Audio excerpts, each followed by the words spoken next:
Elavarigam Namaskaram. I hope I said it right.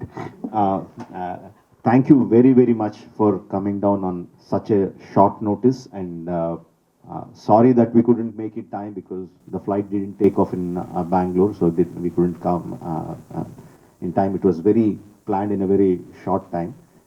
This was not in the schedule in the beginning, but Shibu sir is a little bit aggressive. If he wants to come in, he wants to come in aggressively and make things happen.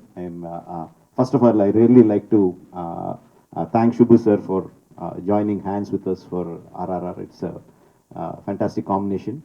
Didn't happen for quite a bit of time. Just we were about to associate with the Malayalam cinema. The COVID happened and everything stalled. And yeah. Nevertheless, I'm so happy to be associated with Shibu sir. So I'm sure you'll have questions. So whatever you want to ask, I'm ready to answer. The heroes will be joining shortly. Uh, I'm ready. If you want to ask anything, I'm ready to answer. Nothing less. Not even 1 rupee less. Because I was answering a similar question in Bombay, where what are your expectations after Bahubali is coming? People will have certain expectations how we are going to meet them. A similar question, because in terms, obviously, Bahubali is completely different, RR is completely different, but in terms of the enjoyment or the emotional investment that you're going to have in the film, I'm pretty sure the audience are going to have the same kind of emotional experience that they had in Bahubali. They're going to get connected very dearly to the characters of RRR, and also the trailer released in Malayalam to yesterday. I'm super happy with the response from Malayalam. No, usually we know okay, Telugu is our market. We know Hindi we have traction, and we will be a little bit apprehensive. Are Malayalis going to embrace? Are they going to show the same kind of love? And the moment we see the kind of response, the kind of use that we are getting for Malayalam version as well, we are super happy about it. Now, I think the Malayalam cinema was already on the rise even before OTT. It was already on the rise for the past 10 years. Sorry, this is my producer, Dane Garu. It was already on the rise, and when the lockdown happened, I think Malayalam cinema took the most advantage out of it, and it really reached out. And initially, the Malayalam actors were like only known in the critical circles, critical acclaim. But after COVID, even in our states, even in our Telugu states, even in small towns, they know there are fans of Malayalam actors. That is fantastic. That is fantastic. Anyone, for me, the way I look at it is, I know the value of the stars. I became a big director because I made films with bigger stars. I know the star value, but I also know it is the story that makes the film. The stars and the paraphernalia, whatever, your ads, everything, you only bring the audience to the theaters. But once they step into the theaters, they have to watch the film and like it. So the story is the base. And I look at the characters that are being written, and I think who is the best actor to play that role. And whoever the actor it is, it doesn't matter whether it's a Malayali, whether it's a Bengali, whether it's a Hindi person, whether it's a Telugu person. The moment I think, okay, this is suiting the actor, I will immediately approach and ask them, sir, this is the kind of script that I have for you. Would you like to do it? And if they are interested, they will work and will go that. But I'll definitely not look in terms of, okay, now let's have one Malayali actor to please the Keralites. Let's have one Bengali actor to please the Bengalis. No, that will never work. That will never ever work. Your script should demand the actors, and if you have the right casting, it will take places. Yes, of course. See, if only an extraordinary genius and a complete fool will be completely, confident about the product that he is making. I'm neither. No, I'm not a genius. I'm not a fool. I have my feet very firmly planted on the ground.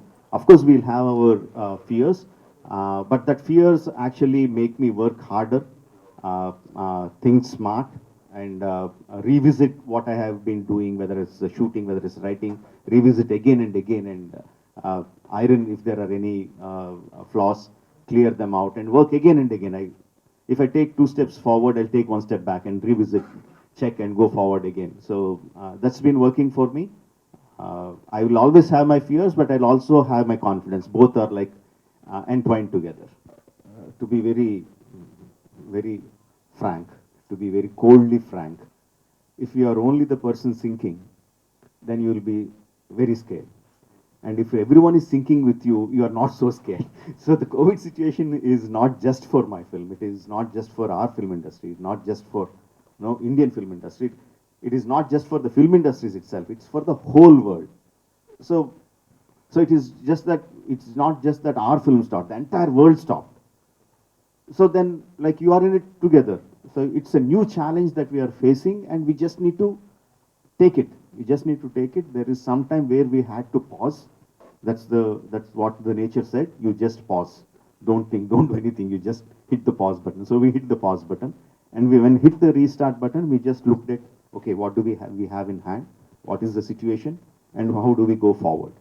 Now, and I didn't invest too much time in like how is the COVID situation going to affect the theaters, to the people, to the economy, to everything. No, I didn't invest my time in it at all. I had an incomplete project. I had to complete it, and I had to complete it in the best way possible. What I had in my mind, come what may, I have to finish it in the best possible way. So that's how we went about it. I didn't think too much about other things. I think it was done fantastic. Uh, of course, the original is the original, but this is on par with the original. Very, very happy. Actually, they didn't dub for Malayalam. They tried. They definitely tried. But the writers said, "We appreciate your trials, but let's leave it to the professionals." Yeah, I fictionalized it completely. There is not even one scene, one dialogue that is actual history.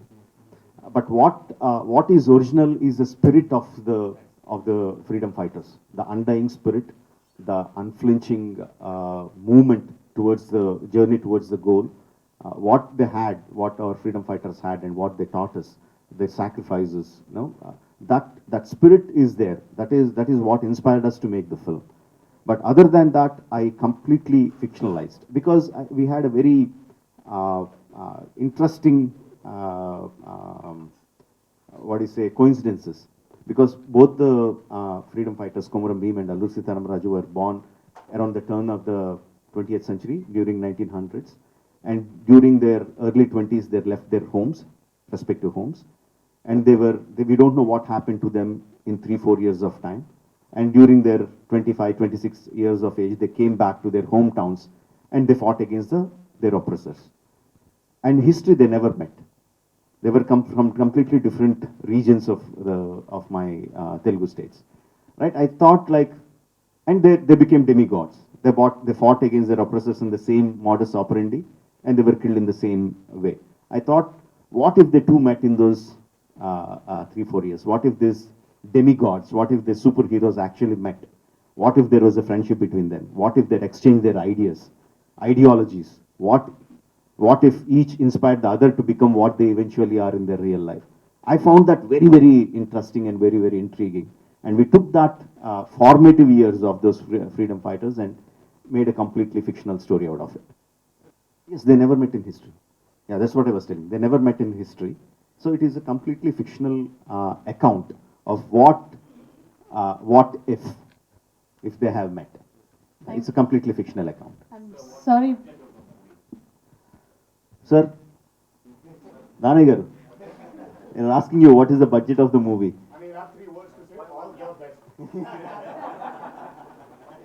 Thank you. Because we are running. Well, good evening. It's been a great ride with Triple R, and it's an unforgettable experience.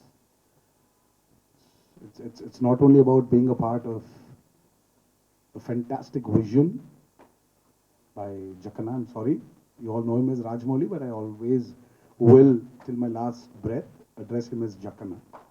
And the icing on the cake is working with my brother. We've been great friends.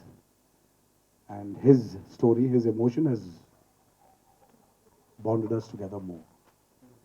So, hoping the world will get to see his vision. And yeah, so you know how Rajmouli's films work. Get ready for a roller coaster ride. Thank you so much. Thank you. Good evening, everyone. I think working with Rajmouli sir, it's always a learning experience. I worked with him 10 plus years ago, close to, and every time I feel I have nothing to learn or I have nothing to give back to the audience, I get a call from him and I get to learn again for the next 10 years. I can show what I've learned, and that's what he means to me. And also he taught us how to be patient in the 2 years of COVID, thanks to him and the epidemic, just to keep us together and hold our energies the same way as we started RRR, and to look forward for the day RRR again begins shoot on epidemic after post-epidemic. It was only because we look forward to having us on his sets. So there was a lot of reasons that kept us going, apart from the beautiful movie that you're going to see. It's his energy that kept us alive. Thank you.